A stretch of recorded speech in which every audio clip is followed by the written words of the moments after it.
gente. Meu nome é André Teixeira, eu sou jornalista, fotógrafo. Eu trabalhei muitos anos, quase 20 anos no Jornal Globo, como repórter fotográfico, editor de fotografia. E desde 2015 eu estou trabalhando de forma independente, escrevendo, fotografando, produzindo conteúdo audiovisual para empresas, enfim, veículos de imprensa, e participando do Paraty em Foco. Eu queria agradecer a todo mundo que tá assistindo, a equipe e todos os convidados, e principalmente a Paula Lim, que eu não conheço pessoalmente, mas espero ter o prazer de conhecer lá em Paraty. E eu vou fazer uma rápida apresentação dela, que ela tem muito a contar para a gente. A Paula é diretora de arte, fotógrafa e agitadora cultural, além de professora e integrante da Rede Brasileira de Produtores Culturais em Fotografia no Brasil. A Paula tem uma formação acadêmica muito sólida, é graduada em design gráfico, pós-graduanda em fotografia e outras visualidades contemporâneas, pós-graduada em arte integrativa, além de antropologia visual. E também é jornalista. Ninguém é perfeito, né, Paula? Tem que ser jornalista. É triste isso, mas tudo bem. A Paula já participou de mais de 15 exposições coletivas, 5 no exterior, 3 individuais, né? E faz curadoria, foi curadora em várias mostras. Ela idealizou os projetos SP Pixel, Fotoambulantes e o Viva Rio Fotografia. Viva Rua. Viva Rio, desculpa. E o Viva Rua Fotografia. Enfim, é um currículo bem extenso, que está lá no site também do Paraty em Foco, e eu prefiro que ela mesma fale da trajetória dela, como professora, como fotógrafa, enfim, essa produção extensa que ela tem. Então, Paula, como é que surgiu essa relação sua com a fotografia? Fala sobre o seu trabalho. Há muito tempo atrás, em 95, eu trabalhei no Comunicação e Artes do Senac. Eu trabalhei por 3 anos lá, e lá eu tive a oportunidade de passar por todas as áreas de comunicação e artes. E lá eu conheci muita gente da fotografia, conheci o Thales, o Pablo Pinheiro, e nomes aí, é que esses são mais próximos hoje, então eu lembro com mais facilidade. E passei por rádio, passei por design gráfico, passei por artes plásticas, enfim, todas as áreas dali. E só que eu acabei focando, embora eu sempre tenha sido apaixonada por fotografia, eu acabei focando em design gráfico. E mais acho que por uma questão de sobrevivência, trabalho na época, né, 30 anos atrás, quase. Então eu foquei em design gráfico e fui, tanto que depois eu me formei em design gráfico, trabalhei mais de 25 anos como diretora de arte. A última agência eu fiquei por 15 anos. A gente atendia grandes empresas, né? Era uma agência que atendia grandes empresas. E só que ali na agência tinha muita necessidade de fotografia, porque eu fazia muita publicação, desde endomarketing, publicação interna, como publicações, por exemplo, a Universidade de São Judas, eu fiz 15 anos do Jornal da Universidade, jornal da PwC, e a fotografia ali era muito presente, eu acabava editando fotografia para as publicações de outros fotógrafos, e muitas vezes eu acabava produzindo a foto. Mas foi mesmo quando eu fui para a faculdade, a segunda faculdade, graduação de design gráfico, que eu reencontrei o Pablo Pinheiro, que é de Natal, que ele também é da rede, e eu comecei a voltar a focar demais em fotografia. E eu falei, não, é isso que eu quero, é isso que eu sou apaixonada, eu preciso voltar para fotografia. E aí eu comecei a me empenhar, comprar câmera de novo, comprar equipamento, estudar. Eu fiz o curso do Carlos Moreira, aquele de 1 ano, fantástico. Fiz João Bittar, fui atrás de grandes cursos, grandes profissionais, e falei, me encontrei de novo. Então eu comecei lá novinha e reencontrei já depois dos 30. E aí não larguei mais, aí foi a fotografia cada vez entrando mais na minha vida, até que chegou o momento em que eu deixei de lado, saí da agência para sobreviver de fotografia. E nesse momento que eu fiz essa escolha, eu vou falar que eu, como dizia minha mãe, uma abençoada, porque eu encontrei no meu caminho o Dimenstein.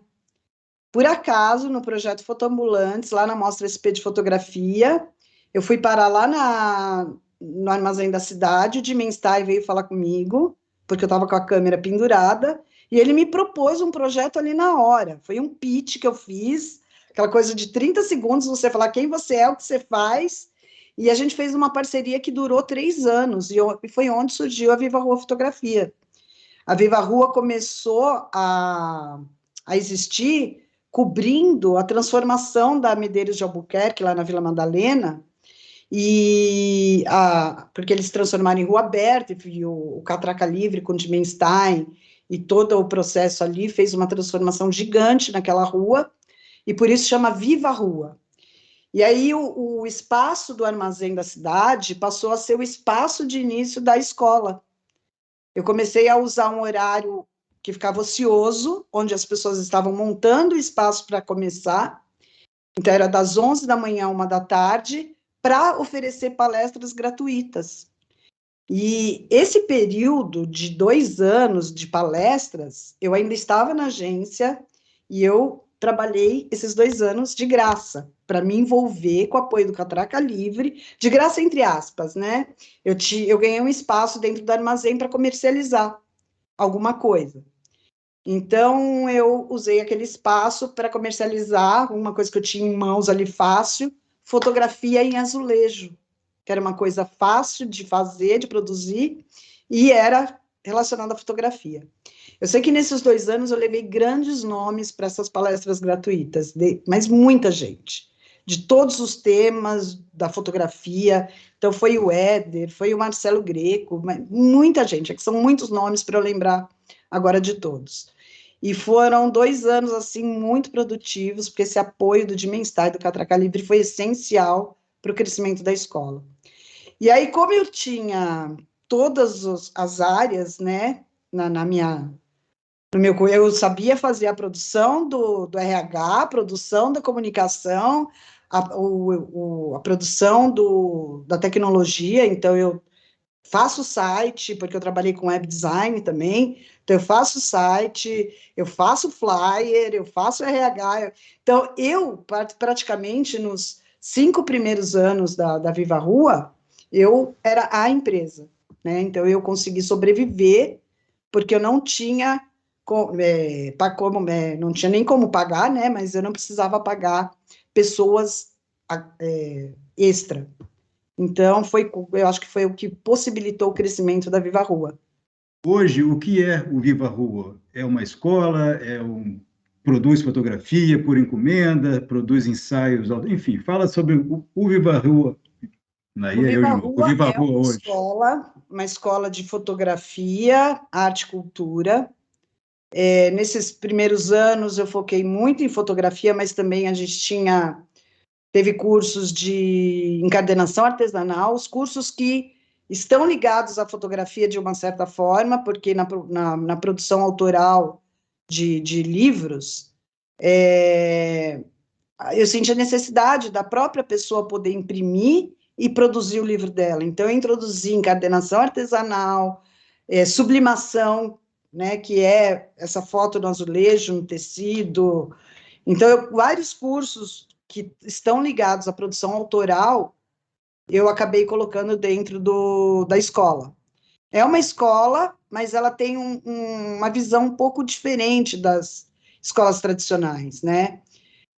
A ideia é ir muito para a rua, né? A ideia é levar todo mundo para pontos que vão disseminar outras culturas, igual eu levo para a aldeia indígena, eu levo para a festa do divino. Então, a ideia é sempre colocar não só a fotografia ali dentro de sala de aula, que é uma chatice, muita teoria e muita prática, sabe? Muita saída fotográfica, muitas áreas culturais envolvidas. Então, eu procuro seguir nessa linha, né? Uma escola um pouco diferente aí das tradicionais que a gente conhece. E como é que foi durante a pandemia? Essa questão de ir para a rua, Olha, imagino que deve ter sido um drama, né? então, Durante a pandemia, eu já estava com um curso na ponta do lápis, né? E para lançar, estava indo atrás, aí veio a pandemia. E junto com a pandemia, só para situar, minha mãe estava acamada há um ano. E eu já estava um pouco afastada, não conseguindo acompanhar direito a escola, porque eu estava com ela com home care em casa, e aí eu deixei algumas pessoas meio que responsáveis em acompanhar as aulas, e foi um período, assim, complicadíssimo para mim. E no começo da pandemia, minha mãe faleceu. Então, foi tudo junto. Foi, assim, uma pandemia, minha mãe, e eu estava com um ponto físico lá em Pinheiros, né? Era um ponto bem legal, na João Moura, uma localização boa. E a gente, naquela indecisão, né? Vai esticar um mês, 2 meses, 3 meses, a gente não tinha ideia de quanto tempo ia durar essa pandemia. Aí eu ainda segurei 4 meses o ponto. 4 meses, ainda fui esperançosa, otimista. E só que quando eu vi que realmente não ia dar, eu entreguei o espaço físico e falei, vamos partir para online. Eu já estava com 3 turmas, né, em andamento. Eu falei, gente, nós vamos começar online agora, porque não dá para continuar no espaço físico. E passou essas turmas para online. Só que essas turmas iam acabar em julho, agosto, mais ou menos nessa época. E eu já estava com um curso em vista de 2 anos. Falei, eu vou acelerar com esse curso, botar ele no ar, que ele é a minha solução, né, para a pandemia. E aí eu consegui falar com todo o grupo de profissionais que eu já tinha em vista. Eu fiz isso, acho que em um mês eu terminei de acertar com todo mundo, fazer a programação. Tudo bem que já estava planejando há um tempo, mas finalizar e pôr no ar e começar a oferecer foi a coisa de um mês. E o curso começou em outubro de 2020. Está fazendo um ano agora. E o curso é fantástico, gente. É o primeiro curso de fotografia documental pró de 2 anos, é quase uma pós, com profissionais assim fantásticos. Inclusive a Adriana Zembrauskas, que está fora do Brasil, online possibilitou isso, né? Pegar professores de todo canto do Brasil, inclusive fora.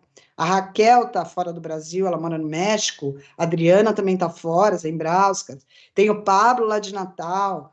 Tem o Alexandre Sequeira lá de Belém. Então, o Walter Firmo, né, que estava preso no apartamento, agoniado, né, porque ele é grupo de risco. Então, ele ficou feliz da vida de poder dar aula na pandemia. Então, foi, assim, um curso que realmente era um sonho meu, ter esse curso, fazer esse curso, e foi o que possibilitou aí da sobrevivência na pandemia. Muito bom. Em Eu falo 2019, muito, né? mas não, é ótimo. Em 2019, você fez o Viva Rua teve uma participação bem legal lá no Paraty em Foco, né, com os varais, né? Ficou muito bonito. E o Essa que que vocês estão exposição. tramando para esse ano? Eu ouvi dizer que tem uns retratos bem interessantes também. Vamos ver esse material? Você fala um Esses, pouquinho dessas esses fotos? retratos, as ideias assim para os temas da exposição, lógico, surge de acordo com o que a gente está vivendo, né? Mas eu não queria mais falar de pandemia no sentido negativo, né? Eu queria falar de pandemia no sentido positivo. Pós-pandemia, né? Uma coisa mais esperançosa. E aí, numa das entrevistas que eu fiz lá em Trindade, que é aí do lado de Paraty, eu estou fazendo um trabalho documental lá, que é um lugar que eu vou há 30 anos, e uma das entrevistas que eu estava ali conduzindo, o rapaz falou que ele tem histórias fantásticas deles, que ele poderia tirar da mãe dele, e que hoje não é mais possível porque ela tem Alzheimer, e que ela não tem mais condições de contar essas histórias. E aí eu fiquei preocupada, porque eu fiquei pensando, né? Falei, poxa, e quantas histórias foram perdidas com a pandemia? Porque o grupo de risco mais atingido foram os idosos, foram o pessoal acima de 60 anos. E aí eu falei assim, gente, vamos resgatar essas histórias enquanto elas existem. Então é isso que eu quero fazer, eu quero, sabe, colocar essas histórias da melhor maneira possível. Então é retrato vídeo, gravando essas histórias, ou áudio, ou texto, mas eu quero fazer uma coisa extra-quadro, eu quero que tenha ali o retrato, mas que a pessoa possa ver o retrato e acessar um vídeo dessa história, ouvir essa história, ouvir a voz, sabe, poder guardar esse passado que é tão presente, porque as pessoas, o problema é que a gente vai envelhecendo, eu estou nesse processo também, então a gente vai percebendo essas coisas, né, quanto a gente envelhece.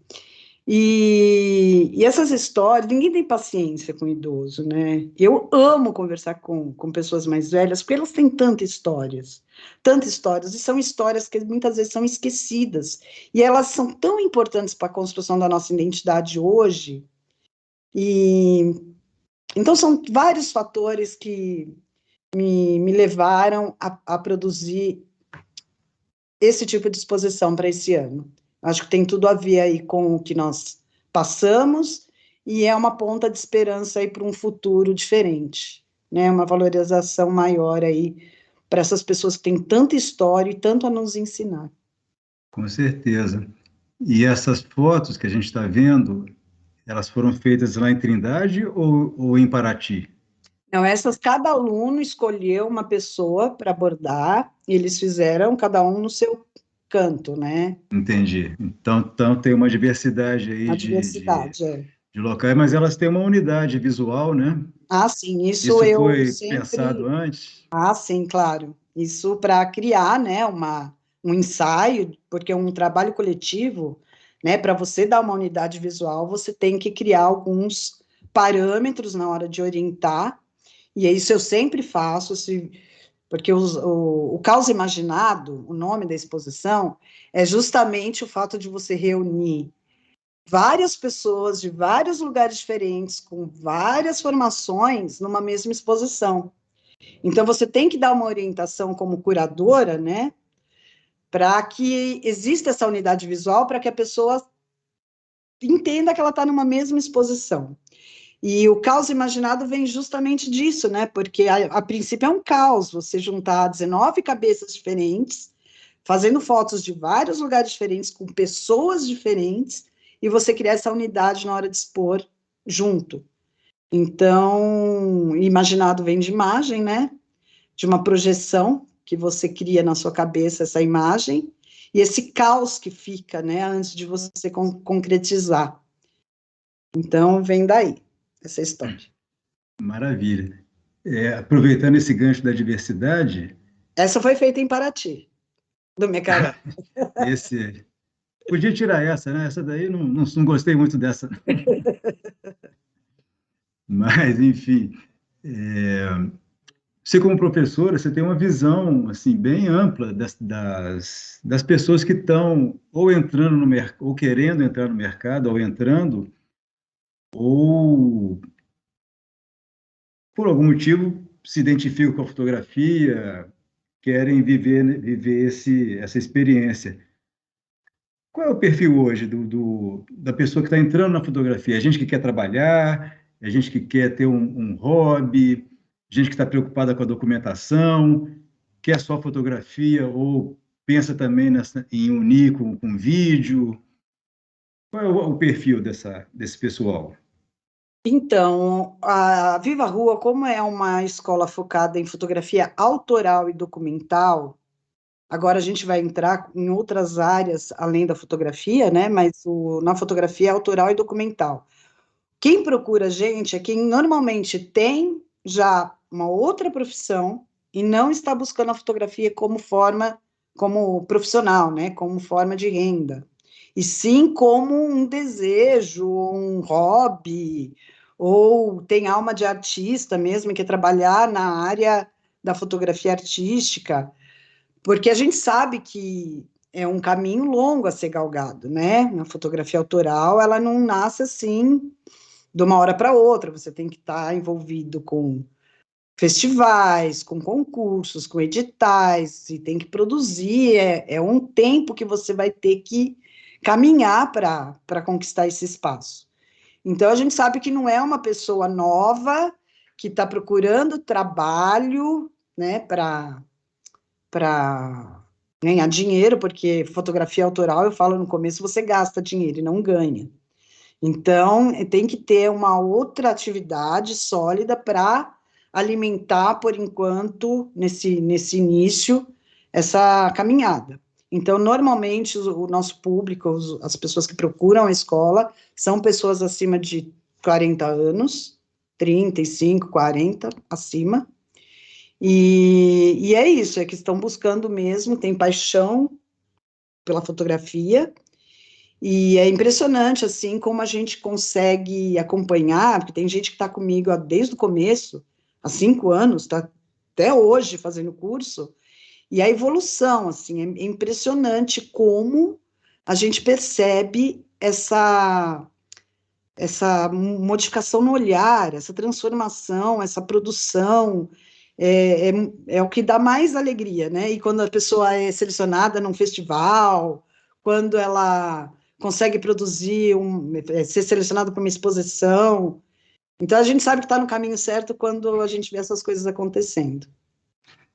Então, tem alguns nomes que você destacaria para a gente, que já passou lá pela sua batuta, digamos assim? Olha, tem, sim, 3 pessoas que são extremamente dedicadas e que estão há muitos anos com a gente, que é a Lucila Ávila, a Renata Saad. A Renata Saad, esse ano, ela foi selecionada para vários festivais, vários editais.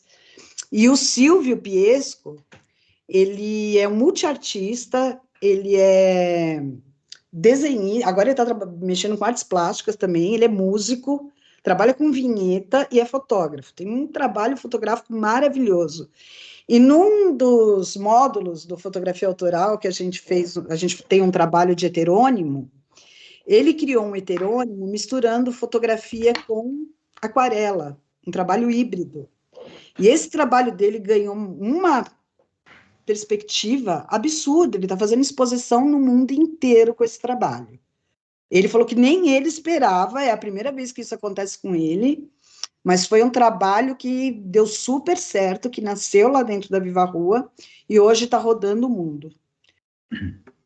Agora, mesmo sendo vamos dizer, uma escola voltada fortemente para esse mercado, para essa área autoral, vocês têm uma visão de mercado assim também bem firme, né? Inclusive, você me disse que estão com uma proposta de um projeto para stand-up comedy. Como é que é Exatamente. isso? Então, a Então, olha fotografia vai como tudo virar... começou. Olha como tudo começou. Eu estava fazendo a pós na PUC, e a pós na PUC tem 3 horas e meia de aula online. Eu acho muito tempo. Né? O que a gente está falando, a pessoa consegue focar meia hora, né? As aulas da Viva Rua têm 2 horas e meia, antes eram 3 horas, mas eu percebia que as pessoas ficavam agoniadas, então eu passei para 2 horas e meia com 15 minutos de intervalo, para ter um refresco. E quando eu comecei a fazer essa pós na PUC, 3 horas e meia é muita coisa para fazer online, e principalmente quando é muita teoria, né? Muita teoria, aquela coisa de tela, PowerPoint, falando, aquilo lá vai dando uma agonia muito grande. E aí, o que eu comecei? Falei, poxa vida, né? Se tivesse um pouquinho de humor, né, para descontrair, para a pessoa dar risada, relaxar. E aí eu comecei a pesquisar, porque eu gosto muito de ouvir o Karnal, que ele tem uma pitada de humor nas palestras dele. O Feijó é um grande exemplo de que, né, ele prende atenção porque ele sempre tem uma pitadinha de humor nas falas dele. E aí eu fui atrás, comecei a ir atrás de stand-up, descobri que os Estados Unidos já usa stand-up para aula desde os anos 60. Então, técnicas de stand-up para aula desde os anos 60. Comprei vários livros com cursos online, estudei, li, estou seguindo grandes comediantes. Eu sei que eu fiquei tão apaixonada pela coisa que eu comecei a fazer stand-up também. Né? Eu estou fazendo os open mics, e eu estou elaborando um texto agora de stand-up só sobre fotografia, para falar coisas engraçadas sobre fotografia. E realmente eu acho que pode melhorar muito o fluxo da aula online. Né? Você usar um pouco de humor, né? O ser humano, ele relaxa quando ele dá risada. Ele gosta de ver as dificuldades que as pessoas têm, que são as dele. E isso, de forma cômica, fica muito mais gostoso. Então, eu quero trazer essa área para a escola. Eu já conversei com algumas pessoas, já está tudo encaminhado, profissionais do humor, e que já estão acostumados a fazer esse tipo de... dar esse tipo de curso, né, para professor, para palestrante, e agora, em novembro, a gente já vai estar com isso no ar. Então, para tornar essas coisas mais agradáveis, mais gostosas de serem vistas de forma online, nós vamos trazer um pouco de humor aí para Viva a Rua. E Maravilha. eu já sempre fui um pouco, né? Quando eu estou em aula, eu brinco, eu, né, solto algumas coisas, solto algumas piadinhas no meio, eu mostro um pouco o meu lado de tentar de ser uma cantora frustrada, né? Porque o meu sonho era ser cantora e musicista, mas eu não sou. Mas eu mostro, eu gravo uns vídeos tocando e cantando, desafinando, e mostro isso para os alunos dão risada com isso. Então, mostrar esse nosso lado frágil também, né, que não é perfeito, porque nós não somos perfeitos, aproxima as pessoas. E o stand-up ele traz muito disso, traz dessa coisa de ser humano, né, de ter os mesmos questionamentos, problemas que todo ser humano tem. E de forma cômica, né, você dá risada de si mesmo, isso é muito bom. Então, eu acho que vai ser muito, vai agregar muito. E a fotografia está precisando um pouco de humor, gente. Tem hora que está muito séria. Tem hora que o acadêmico deixa a coisa tão séria, tão chata. E a fotografia é muita emoção. A fotografia autoral é muito stand-up. Ela é muito stand-up porque ela vem de dentro, ela é muita expressão. E se você trazer um pouco desse humor, dessa alegria, de rir de si mesmo, mesmo de uma desgraça, de uma coisa ruim, porque tudo passa, né? A gente está aqui, a gente passa. Né? A nossa vida tem um limite, a gente tem um tempo aqui na Terra, né? Então a gente tem que deixar a coisa um pouco mais leve e trazer um pouco desse humor para a nossa vida. Então eu acho que vai ser muito legal trazer o stand-up para fotografia autoral. Tenho Quem sabe aí certeza. o ano que vem a gente não está com um projeto aí de uma exposição de autoral, mesmo a fotografia já com humor dentro dela. Vai ser muito legal. Quero participar, me convide, me convide. Pode deixar que eu vou convidar sim. Então, assim, aproveitando, falando em projeto autoral, fala um pouco do teu projeto, do teu trabalho pessoal, do teu trabalho autoral. Como é que é teu processo de... Você tem vários ensaios publicados, fotos em livros e várias publicações. Como é que é teu processo de trabalho? Como é que você imagina um ensaio? Que temas você busca? Enfim, como é que é teu processo? Então, o meu processo é um caos imaginado. Olha, tem vezes que eu trabalho só sob pressão, por exemplo, tem um trabalho, esse trabalho, vamos falar desse aí que vocês estão projetando? Esse trabalho aí, ele é um trabalho que eu já desenvolvo, fotografo, vamos dizer assim, há quase 30 anos, mas eu não trabalhava com fotografia, então eu nem imaginava que um dia isso ia virar um trabalho. Aí do lado de Paraty, né, Trindade, é uma vila de pescadores, que quando eu comecei para lá, era um lugar que só era frequentado por hippies, meio hippies malucos, não tinha energia elétrica, tinha que ir a pé, descer 7 quilômetros a pé, uma rua de terra, então não é qualquer pessoa que chegava lá. Então tinha que realmente ser corajoso. E eu comecei a fotografar Trindade, que essa foto também é de lá, a foto anterior não. Comecei a fotografar Trindade há 30 anos, e eu peguei uma Trindade de um jeito, e hoje é um lugar completamente diferente. Hoje ele é totalmente dominado pelo turismo, né? O que eram casas de pau a pique de pescadores, hoje são pousadas enormes, e alguns pescadores ainda vão para o mar, né? Isso é muito bom, porque preserva um pouco da tradição, E eles tentam resgatar os adolescentes, as crianças, para esse universo, né, para não deixar morrer. E aí, esse ano, como estava na pandemia, eu falei, é um momento certo para eu ir para lá e realmente mergulhar dentro desse universo. E foi o primeiro trabalho que eu realmente fiz pensando, né, o primeiro ano, né, desse lugar, que eu fui com foco para fotografar. E fui com os pescadores para o mar, fui entrevistar vários mais velhos que viveram a época de 30 anos atrás. E aí eu tive a oportunidade de conhecer uma outra Trindade, outras pessoas, outro universo. Semana que vem eu estou voltando para lá, né, que eu vou para Paraty por causa do festival, e vou para continuar o trabalho em Trindade até fevereiro. Muitas das pessoas que eu fotografei, como essa daí, a Dona Dolores, já não está mais entre nós. Ela, uma pessoa fortíssima, assim, de uma, como que eu posso dizer, de uma personalidade, assim, absurda, e mesmo com Trindade crescendo, essa foto eu fiz, acho que há 3 anos atrás, ela continuou vivendo ali, do modo dela, do lado da cachoeira, na casinha de pau a pique, e criou, não sei, 5 filhos, tem uma história fabulosa, uma lutadora.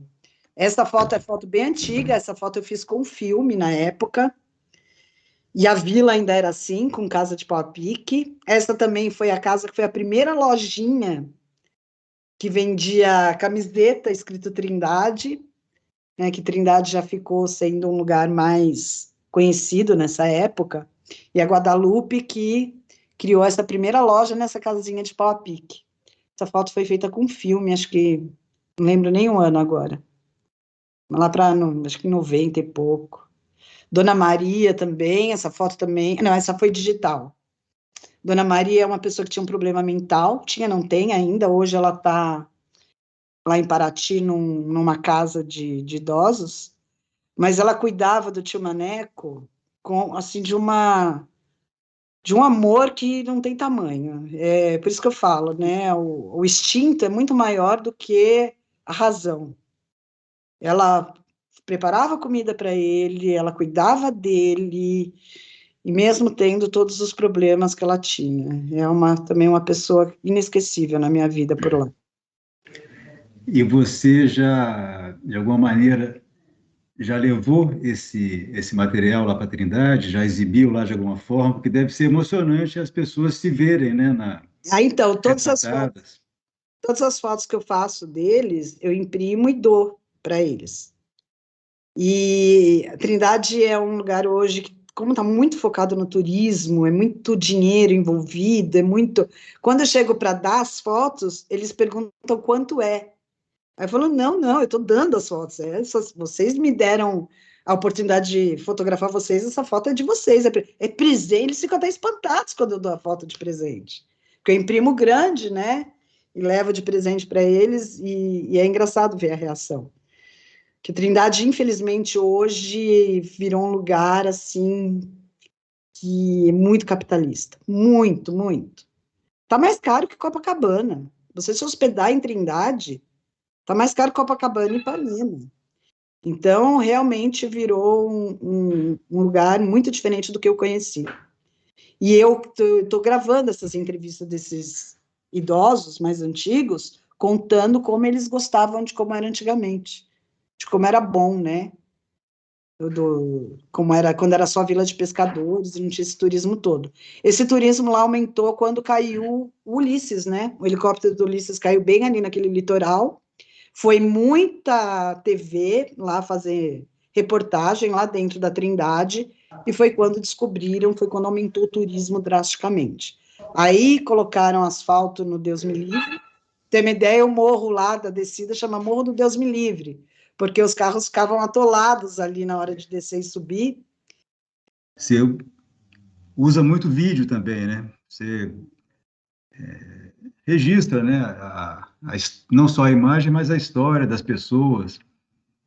E acho que essa versatilidade, me parece que, voltando à questão do mercado, ela é fundamental hoje, né, para a pessoa, falando de sobrevivência mesmo, como como profissional de, vou nem dizer de fotografia, mas de imagem. Você concorda com isso? Hoje em dia, ainda há espaço para aquele fotógrafo clássico que ia, fazia uma fotografia e pronto, o trabalho estava, digamos, resolvido? Ou tem que ter essa visão mais abrangente? Eu acho que tem, sim, espaço só para fotografia. Eu acho fantástico a fotografia porque ela possibilita que o espectador crie a história dele, né? Sinta, né? Esse negócio de olhar a imagem e você se sentir tocado por ela e criar a sua história em cima dessa imagem, eu acho isso fantástico. Isso é uma coisa que a fotografia traz. Mas quando você, nesse caso de Trindade, que é um trabalho documental, eu acho essencial eu registrar essas histórias, que eu sei que essas histórias elas vão ser esquecidas. Porque o jovem de Trindade hoje não quer saber de ir para o mar, não quer saber de costurar a rede, não quer saber de ir para a roça, não. Então, isso vai ser um material até para eles um dia, quando ficarem mais velhos, fala, nossa, olha o que a gente foi e o que a gente se tornou. Né? É um material que para eles vai ser muito importante. E eu até ofereci para os adolescentes lá uma oficina gratuita de fotografia. E eu fiquei, acho que, 3 meses com eles, com os adolescentes. Pouquíssimos se interessaram, mas eu tive umas 4 alunas, e foi fantástico, porque eu fui contando para elas histórias da Trindade que elas não conheciam. Elas são de lá, e elas não conheciam a própria história. A importância disso. Então, eu fui conversando com elas, porque é muito difícil prender a atenção de adolescente, né? Na primeira meia hora, fluía a aula. Depois elas queriam fazer selfie, ficavam tirando foto uma da outra, 10 anos de idade, está naquela fase. Mas eu fui trazendo essas histórias do lugar para que elas, né, pensem nisso no futuro, né? Porque elas são muito novas ainda e elas E, vão. e Pode onde é falar. que isso vai ficar? Onde é que isso vai ficar exposto? Onde é que a gente vai ter, como é que a gente vai ter acesso a essas histórias? Eles mesmos vão ter, vai ter um site? Como é que é o escoamento desse Então, material? esse material aqui eu estou querendo produzir um livro, né? Já é um sonho antigo, e não é só um livro de fotografia, eu quero colocar crônicas do que eu já vivi lá, crônicas engraçadas e de todos os ângulos. Quero contar as histórias dos trindadeiros, quero contar a minha ida, né, desde o início para lá, desde os anos 90. Quero colocar as fotos, eu não sei ainda se eu vou fazer isso, se tudo isso vai estar num livro impresso, ou se isso vai ter um suporte online para um livro impresso, né? Eu quero colocar esses vídeos, é um projeto que vai demorar um pouquinho, porque é muita coisa. São muitos anos, eu ainda vou terminar, né? Estou voltando para lá agora, ainda falta entrevistar algumas pessoas e fotografar outras, né? E é um projeto longo, longo e eu espero que até daqui 10 anos esteja lá no ar, funcionando alguma coisa. E você faz o trabalho sozinho ou tem faz o Esse vídeo e a trabalho eu faço foto? sozinha. Esse eu faço sozinha. É porque é muito pessoal. A Trindade mudou minha vida, mudou minha cabeça. É uma coisa que faz parte da minha vida nesses anos todos, né? Todo o meu processo dos 20 e pouco, dos 19 anos até hoje, Trindade fez parte da minha vida. Então, Uhum. aliás, eu aprendi a dar valor para muitas coisas os primeiros meses que eu fiquei lá aos 19 anos. Então, é muito importante para mim. Então, é uma coisa que é minha mesmo ali, né? Não tem como dividir, né? Não tem como dividir. Tá. E esse ensaio que a gente está vendo agora? Qual é esse? Então, os guaranis, eu sempre tive uma coisa com o índio, não sei por quê. Eu tenho uma ascendência, mas nem era por isso. Mas eu sempre fui, tanto que a minha primeira empresa chamava Tribo Cara de Pau. O nome é fantasia.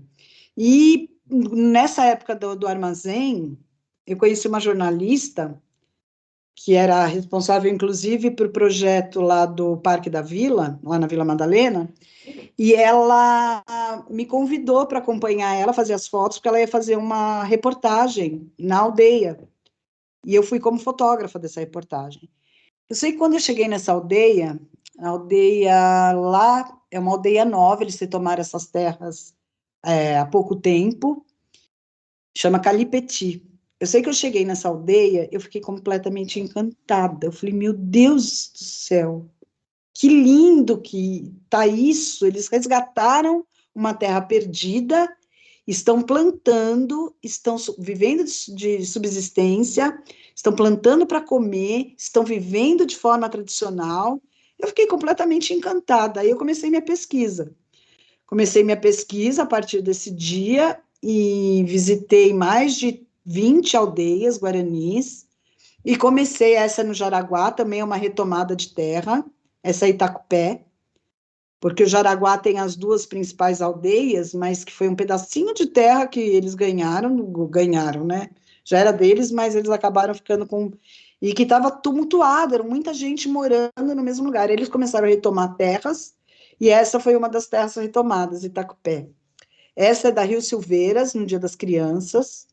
Eles estão na fila para ganhar os presentes. A Rio Silveiras é uma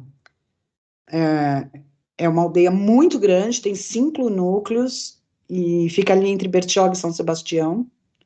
É uma aldeia que eu vou muito e levo muito pessoal para fotografar. A gente tem uma amizade muito legal lá. Eu sou apaixonada por essa aldeia. Acho que eu já levei mais de 500 pessoas para essa aldeia. E é uma curiosidade, né? Que eu falo que eu vou transformar em stand-up, por exemplo. Quando eu começo a oferecer esses trabalhos aí, esses passeios para a aldeia, e eu recebo o tipo de pergunta assim, mas lá tem índio?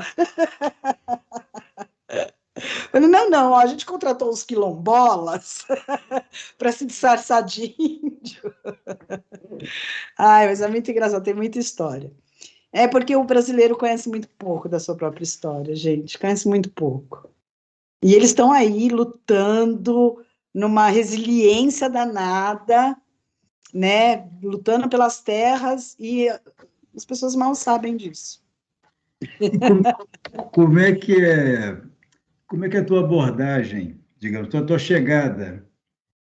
É porque é sempre meio delicado, né? Você chegar numa realidade diferente, né, da nossa e meio que já sair fotografando, enfim, às vezes é meio agressivo. Como é que é Ah, esse sim. processo de aproximação que você tem com os teus personagens? Leva Então, tempo, enfim, você faz umas piadas lá de stand-up?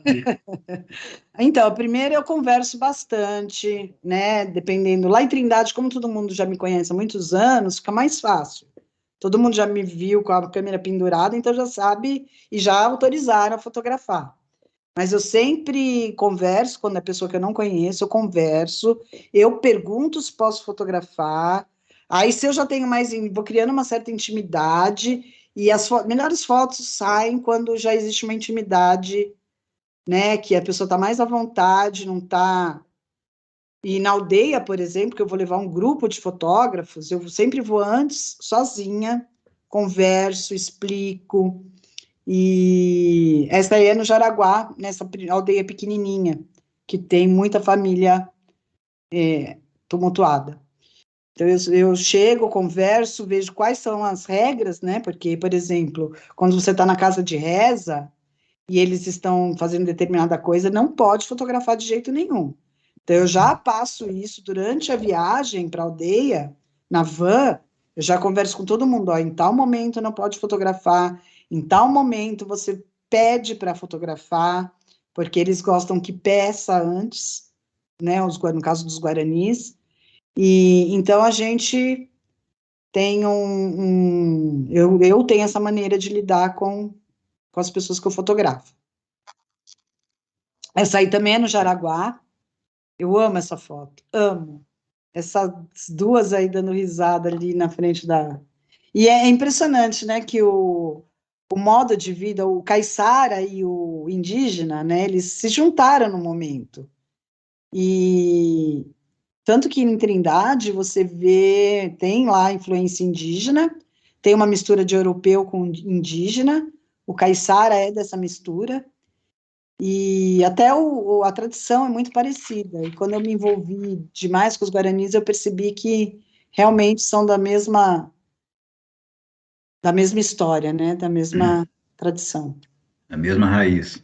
mesma raiz. E uma das dificuldades, né, da maioria das pessoas que trabalham, que tentam trabalhar com fotografia, e até começam a desenvolver o ensaio, é levar isso para o mundo, né? Tirar isso antigamente era da gaveta, né? Mas agora é tirado do HD. Tirar do HD.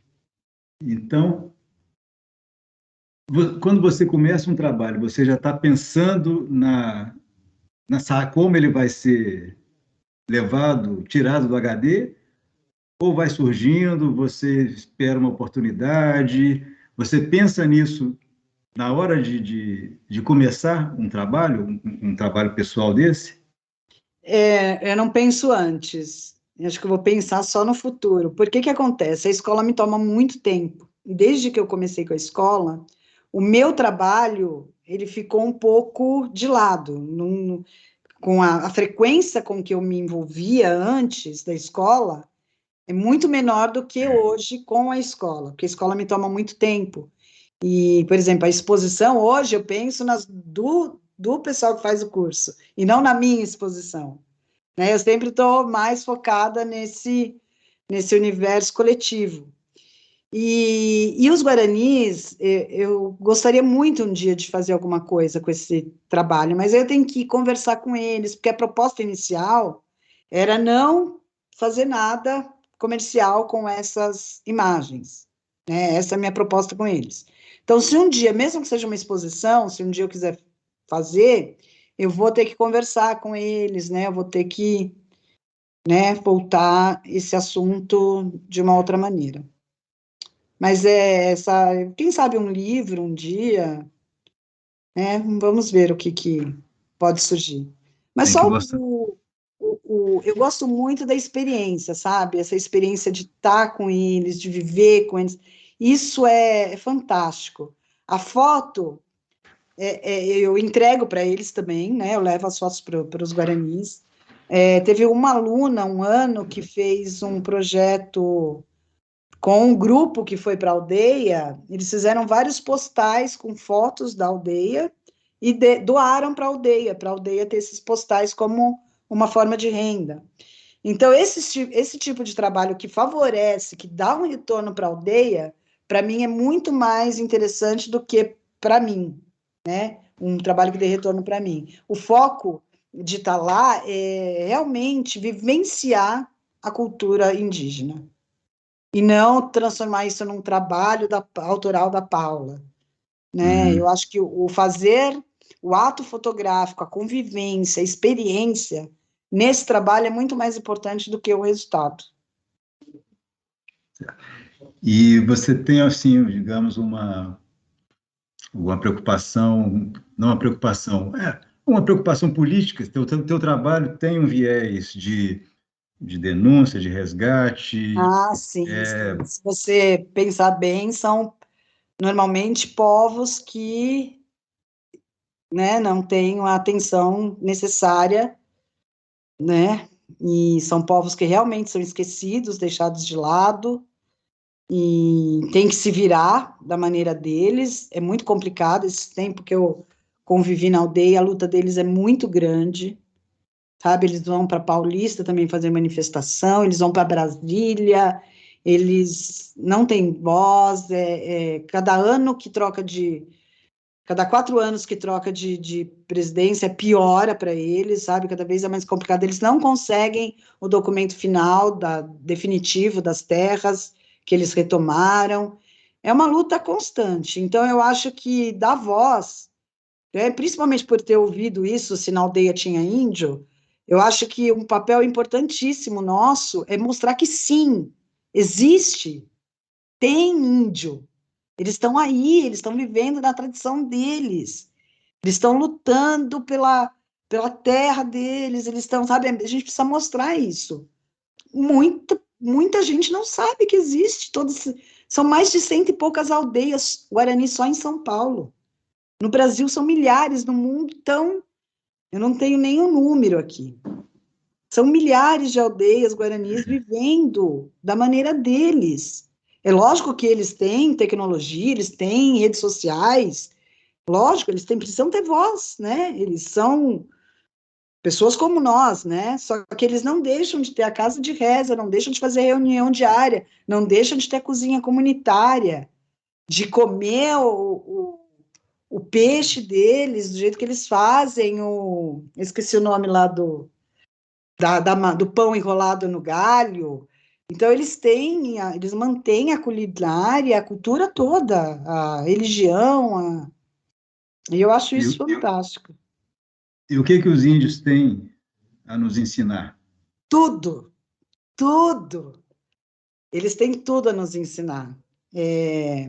Primeira coisa que eles têm a nos ensinar é realmente dar valor ao que importa. E é isso que eles dão valor.